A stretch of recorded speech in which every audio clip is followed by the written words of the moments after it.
اور پھر جب آپ کا نکاح ہو گیا تو آپ اپنی بیوی کو لے کے مصر کی جانب جا رہے تھے، تو رستے میں ٹھنڈ زیادہ ہو گئی، تو اپنی زوجہ سے کہنے لگے وہاں آگ جل رہی ہے، میں تیرے لیے آگ لے کے آتا ہوں تاکہ تو تاپ سکے، گرمی حاصل کر سکے۔ وہاں گئے تو درخت سے آواز آئی، موسیٰ میں تیرا رب ہوں۔ درخت سے آواز آئی، موسیٰ میں تیرا رب ہوں۔ اور حضرت موسیٰ کلیم اللہ کو وہاں وحی آنی شروع ہوئی، وہاں وہیں اللہ تعالیٰ نے انہیں وہ عصا عطا فرمایا جو پھر بعد میں اژدہا بنتا تھا۔ رب کریم نے وہیں حضرت موسیٰ کلیم کو وہیں ید بیضا عطا فرمایا۔ اپنا ہاتھ گریبان میں ڈال کے نکالتے تھے تو چاند اور سورج کی طرح روشنی دیا کرتا تھا۔ ید بیضا لیے بیٹھے ہیں اپنی۔ میں کبھی کبھی کہا کرتا ہوں کہ مولا کے دینے کے انداز بڑے انوکھے ہیں۔ بھائی یوسف کو کنویں میں پھینکتے ہیں تو اللہ مصر کا حکمران بنا دیتا۔ تو پھر حضرت موسیٰ وہاں سے واپس آئے اور آ کر کے آپ نے دوبارہ وہ سارا نظام زندگی شروع فرمایا۔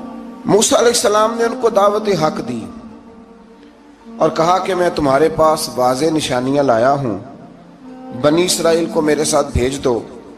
فرعون نے معجزات پیش کرنے کے لیے کہا تو حضرت موسیٰ علیہ السلام نے اپنا عصا زمین پہ ڈالا، اپنا عصا، اپنی چھڑی، اپنا ڈنڈا زمین پہ ڈالا تو وہ ایک واضح اژدہا بن گیا۔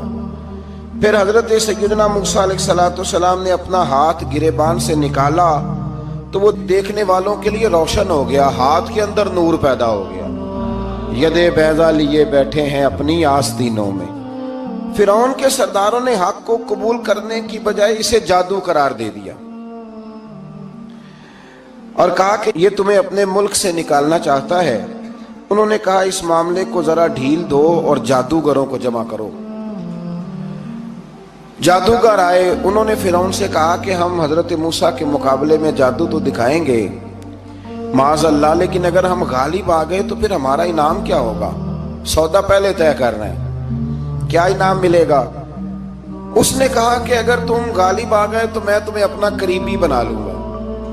بادشاہوں کا قریبی ہونا بھی تو بڑی بات ہے نا، لوگ بڑے پاپڑ بیلتے ہیں قریبی ہونے کے لیے، اور یہ جو قریبی ہوتے ہیں نا، بالخصوص جو بادشاہوں کے قریبی ہوتے ہیں، بادشاہوں کی تباہی کا سبب بھی یہی لوگ ہی بنتے ہیں۔ یہ ان کو روز خبر دیتے ہیں کہ سب اچھا ہے، سب اچھا ہے، اور دنیا کے زیادہ تر حکمران انہی لوگوں کی وجہ سے تباہ ہوتے ہیں کیونکہ ان کا خود عوام سے رابطہ نہیں رہتا۔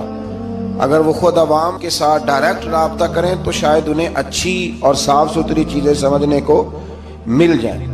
خیر، جادوگروں نے جب کہا ہمیں کیا لوگے تو اس نے کہا تمہیں قریبی بنا لوں گا۔ جادوگروں نے موسیٰ علیہ السلام سے کہا کہ آپ پہل کریں گے یا ہم پہل کریں؟ تو موسیٰ علیہ السلام نے کہا تم پہل کرو۔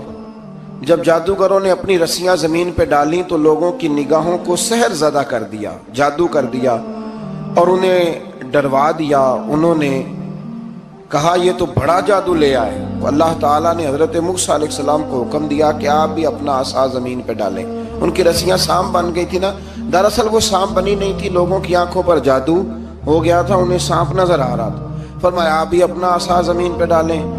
وہ عصا سانپ بنا اور جادوگروں کی ساری چیزوں کو نگل ہی گیا۔ ان کی بہت ساری رسیاں سانپ بنی تھی، ان کا ایک ہی عصا سانپ بنا اور سب کو نگل گیا۔ اس طرح کے معجزے کی حقانیت اور جادوگروں کا بطلان ثابت ہوا اور فرعونی رسوا ہو گئے۔ جادوگر سجدے میں گر گئے اور اللہ پر ایمان لے آئے۔ فرعون نے انہیں دھمکی دی کہ تم میری اجازت کے بغیر ایمان لے آئے ہو، میں تمہارے ہاتھ اور پاؤں مخالف سمت سے کاٹ دوں گا، یعنی الٹا ہاتھ کاٹ دوں گا، سیدھا پیر کاٹ دوں گا، میری بغیر اجازت ایمان لے آئے ہو، اور تمہیں سولی پہ بھی چڑھوا دوں گا۔ انہوں نے کہا کہ ایمان لانے کی پاداش میں تم ہمیں سزا دینا چاہتے ہو؟ پھر انہوں نے اللہ تعالیٰ سے صبر اور استقامت کی دعا کی۔ اس کے بعد فرعون نے بنی اسرائیل کے بیٹوں کو قتل کرنے کی اور بیٹیوں کو زندہ چھوڑنے کا حکم دے دیا۔ موسیٰ علیہ السلام نے قوم کو صبر کی تلقین کی اور کہا کہ نیک انجام اہل تقویٰ کے لیے۔ یہاں ایک لطیف بات ہمارے صوفیاء نے بھی لکھی ہے۔ صوفیاء کہتے ہیں کہ فرعون نے کلمہ نہیں پڑھا اور جادوگر کلمہ پڑھ گئے۔ وہ کس طرح کلمہ پڑھ گئے؟ تو کہنے لگے دراصل انہوں نے آتے ہی حضرت موسیٰ کا ادب بڑا کیا تھا،